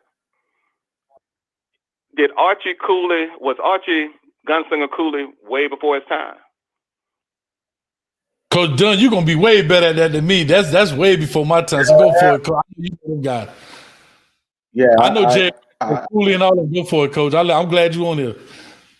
Listen, Cooley, and I thought that he was a hell of a offensive genius. Unfortunately, with a lot of our African American brothers, he was not able to showcase his talent. You know what I mean? Other than in the SWAC and playing against the MEAC. But I thought that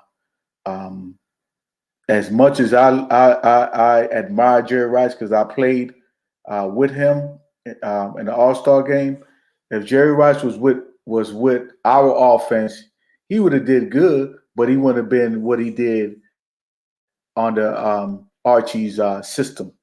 So I think the coach did a lot of things that put Jerry Rice in that position to be as great as he was coming out of college.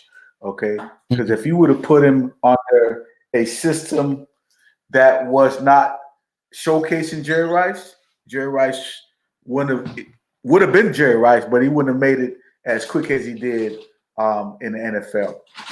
So coaching again played a big part in that. I hope you can hear me.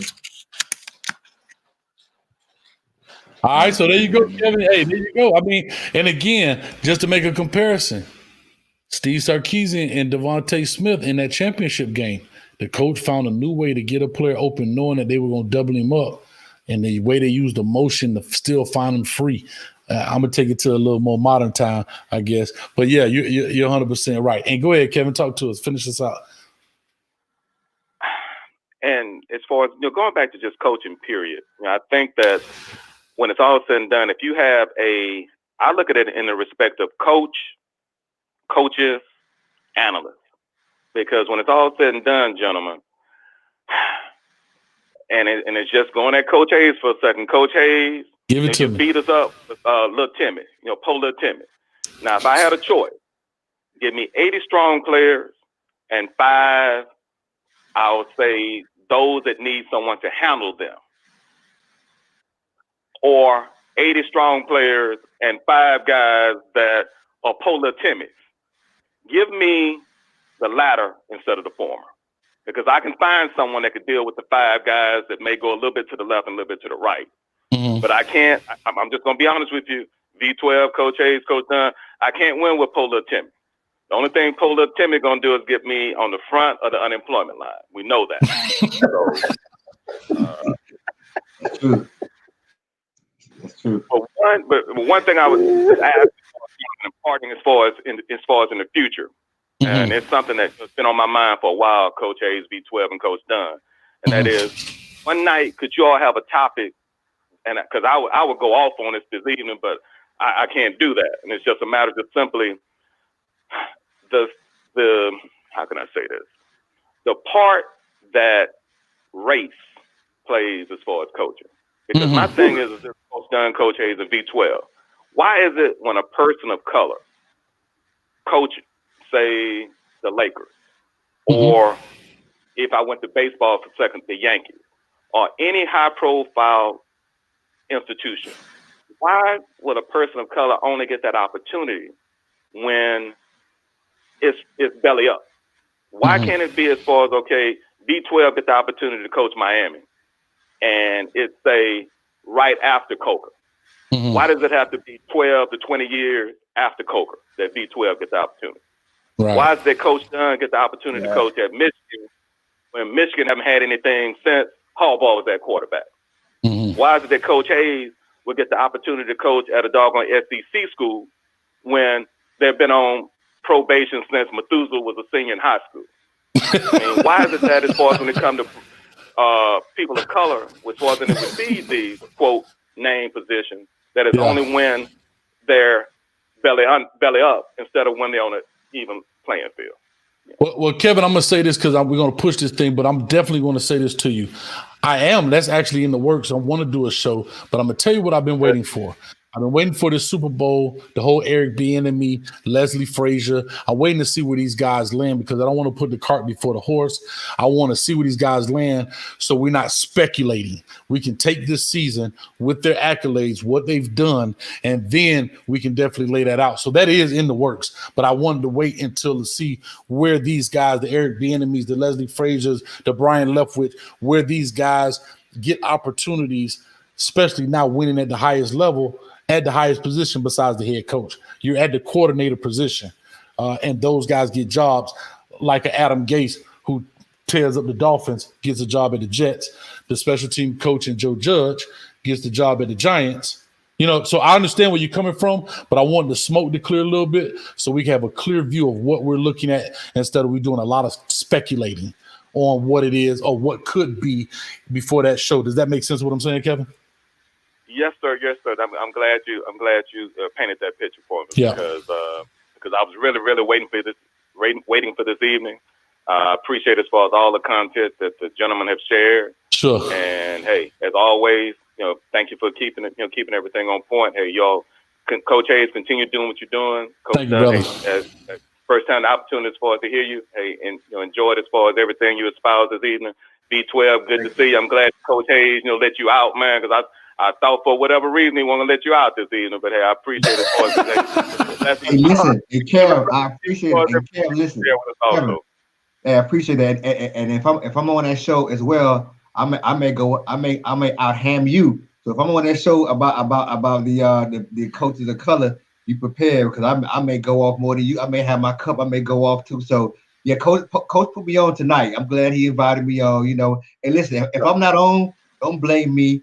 Blame Coach Hayes and then blame Coach Dunn because Coach Hayes learned from Coach Dunn.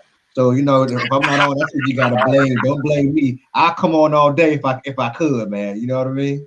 Well, there it is. No said, man. We're gonna do that. But Kevin, thank you so much. I think I got Lakers all day in the holding room. I want him to get in. He wanted to ask a question, man. Thank you, man. Kevin, you always welcome to call in, man. Hey, and let's go Canes, Kevin. I know Alabama. Get out of here with that, man. RTR. Y'all have a good evening, guys. All right, brother. Thank you, man. All right, real quick, man. I'm gonna close this out. Lakers all day. I'm giving you about a minute to call in. We about to close this out. So as we doing this, I'm gonna let you give your kind of closings. V12, like I said, that is something we definitely want to talk about. So far, it's not necessarily a touchy subject. It's realistic. You know what I mean? And we definitely going to talk about it. But that is something I wanted to talk about. But I didn't want to bring it on prior to, right? It all panning out. Let everything pan out what it's going to be, right? Because I don't want to do all the speculating. And guess what? Eric Bieniemy got a job. Brian Leftwich get a job. You know what I mean? Which I hope they do. And we still going to talk about it. But at least we have the evidence of what we need. All right? I think this is my man right here. Call or talk to us. What's your name? Where you calling from? Hi, how you doing, Coach? This Ira. My dad's watching right now. Ida? What's up, Dad? How you doing? Yes, Ira. Ira. Okay, Ira. How you doing? What's up, Dad? How you doing, Dad? My dad's watching right now. Okay. What's up, Dad? I just want to say, what do y'all think about the Deshaun Watson situation? All right. So anybody else want to go first? Deshaun Watson situation. Yeah, Deshaun, I can go first. Deshaun Watson. What do you think? Okay, well, I think that management they signed a franchise quarterback, and I think I believe what's happening behind the scenes is that he's not happy with the way management has approached the offseason and trying to, I guess, acquire players to help him win, and he wants out. And we'll see where that goes. I mean, there's a lot of teams interested in the Deshaun Watson caliber type of player. And we'll see where it goes. For sure. Yep. Coach Dunn. From an inside source, told me. Coach got sources in this thing. Coach got sources. But you know about those that team particular. He's been disappointed and been upset before all this happened with the head coach and management, because again, like I said, remember the GM runs the team, and so the head coach has been saying a lot of different things from one side of his body, if you know what I mean. And he's been upset about that. And, one of the things he was upset about was he lost his best receiver, and the thing about it, from the source that told me, that receiver did everything he's supposed to do, was never disruptive on the team, but for some reason the head coach did not like that person. So because you don't like that person, you get rid of your best player or your second best player. And so the quarterback was very, very upset because of that. And so, I don't think he ever recovered, especially after the season. You know what I mean? So that was a big part of it. My source was telling me about this. This is before the season started. He was telling me, they were telling me that he was very upset because you got rid of a player that not disruptive, not, don't talk back. He's good in the locker room, and he's the best player, and you get rid of him for a third-round draft pick just because you don't like his personality. You know what I mean? So yeah, I think that was they were just waiting on for that. You know what I mean? Yeah. So Ira, I'm gonna do this because we get out of here, Ira. But what Coach was saying too was, and I agree. These coaches, unfortunately, head coaches don't have the final say. So, you think about it, these GMs or whatever, or even head coaches, they go and say, because GMs are not in locker rooms every day, and so forth and so on. So, what was his name? Hopkins. What's his name, Coach? The first name, Deshaun Hopkins. He goes, he knows what's being said behind closed doors, of course. And then they get rid of him. And as a quarterback, you are only good as your receivers, right? And you take the number one receiver and get rid of him for a third-round pick. That's tough, man. Let me ask you a quick question as a caller. I always like to flip in reverse. What is your thought, Ira, on it? Me? Yes. I feel like he should leave. and he should come to the Miami Dolphins. That's why I asked you, because I knew you were a Dolphin fan. Go fans. That's right. Well, I appreciate it, man. Thank you so much. We right at the 2-hour mark, man. Thank you for calling in. I really appreciate you, man. And like I say, we're gonna come on. We're gonna start getting our shows on. V12 just put his neck out there, so I'm ready to chop it off. That means he gonna be on all the shows from now on. You understand what I'm saying? I may have to backtrack a little bit. Yeah. That's all good though, man. My boy. So yeah, man, Ira, thank you so much for calling in. Tell your dad I said what's up, man. What's up, Dad? You all for supporting us. And man, we about to get out of here. So thanks a lot, Ira. You're welcome. Bye now. All right. All right, man. So let's go ahead and close this thing out. Like I said, Coach, I just want to say thank you, man, for coming on again. It's always great to hear from you. We talk a lot, but just talking football, unfortunately, as I moved on and moved out, we don't talk football that much anymore until we kind of get on the phone. But just having these conversations, I always appreciate them because I learned something. Like I said, I learned a lot today, man. V12, you already know, man, we in this thing. So anything you guys would like to say in closing before we get out of here? No, Coach Dunn, it's always a pleasure to see you, man. It's been a while since we all hung out, man. I think it's crazy since we were teenagers. I probably saw you because I probably was maybe 20. It's been a minute. Time flies. We looking good though, man. I'm glad to see everybody's still connected. And once I get back down there, this thing blow over, man. I'll take you out, man, and we can get you some kunk salad or something, man. You know how we do, or some curry chicken or something, man. You know how we do. Yes, sir. You know what I mean? Yes, sir. All right, man. Well, like I said, Coach, you got anything? Well, I'm just thankful that I got this opportunity to speak. Anytime, I would love to come on your show, man. I'm very, very proud of the way you handled this show. And, like I said, you're a talented young man. God has blessed you in everything that you have done. And like I say, I love you. And can you continue doing this great work? Because I think this is what we need. And it's going to be good for our community to see a young brother as yourself having issues, talking about things that is relevant. And again, like I said, I'm proud of you, and thank you again for having me here. No problem, man. Hey, always, I love all your guys, man. I love you too, Coach. I love you, V12, man. We're going to make it happen. Other than that, anything else, I don't think we got anything else left. So do me a quick favor before you get out of here. Hit the subscribe button, right? Take your phone. Look at this. Watch this. Check this out. I know you're watching it like this. Take your phone, turn it. There's a little red button that says subscribe. Hit that thing, right? And then hit the little bell right next to it because you don't want to miss it. We still dropping WRE videos. Signing day is coming up. So I haven't done the class of 2022 yet. All right, because I'm trying to finish out the last few guys that have not signed that are going to sign in February. Okay, I think February 3rd, if I'm not mistaken, Wednesday. That's next week, Wednesday.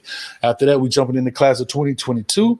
If you have any suggestions for players you want me to do, go to CoachHayesFootball.com. There's a players tab up there where you can nominate your players, and I'm going to give you a shout out for nominating that guy. So go ahead and do that, as well as you can pick up your poor little Timmy merch. Like they said, it helps the show grow, man. As you see, all protection is getting better. And other than that, man, I don't have anything else to say. I'm good. I'm great. And I'm gone. I'm going to holler at you, man. Coach will see y'all at the 50-yard line. All right, brothers. See you guys. Bye-bye.